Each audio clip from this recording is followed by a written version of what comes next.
I choose to live in America. I really prefer this because since I saw it, I lived for a year in Taiwan during the pandemic. Yeah. And by the end of my stay there, I was like, I really, I prefer to live in America. What was the major difference? The major difference to me was that socially, just the way you interact socially with your lifestyle in Asia, it's significantly more conservative than the West, right? Like, there's so much more groupthink, there's so much more peer pressure. Everybody rolls in groups, and it's just like you're not really an individual even within the groups. And then people want you to like subscribe to this. You can't hang out with everybody. You got to be like part of this group or that group. And then So that's a cultural thing. I think it was very cultural, and I also just think the EQ in Asia is very rule-based when it comes to like emotional intelligence. Like we have very, very specific manners. Like the youngest person is going to pour tea. Your father eats first. Like even in language, something very simple, which is if your mother's mom, you just be like, that's grandma. In ours, the name for your mother's mom is like Lolo. The name for your father's mom is Nai Nai.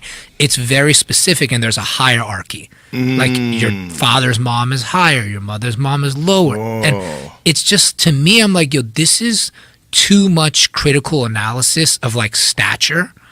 And then your interactions with people are so much based on your standing in society versus theirs. And everybody acts in accordance with this kind of like agreed upon status.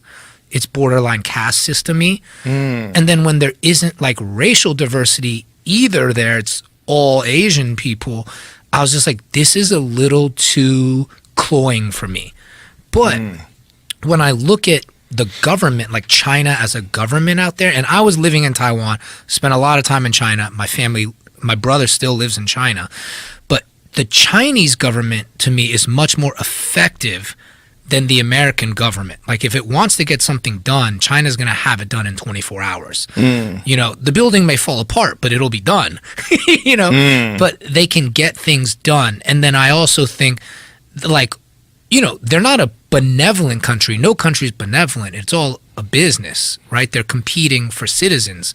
But their type of feudalism and like colonialism compared to American colonialism, I think I would prefer if I was the country being shitted on. Like, America will take you over. It will, you know, they'll send the CIA and they'll do all those things we've seen in all the countries. But China, they'll invest and then own you, which also sucks. It's its own poison. Pretty clever. Yeah, it's clever. And I just think there's always going to be a new government and a new, better deal.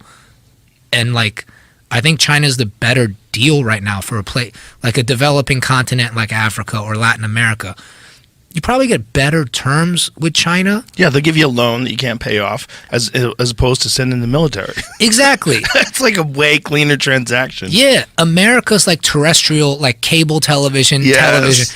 China's like, we're Netflix. Yeah. But then it's going to come around. You got no royalties. You get, you know, people are going to strike. They're you. It's a new way of you. They're you in the ear. Interesting. Yeah.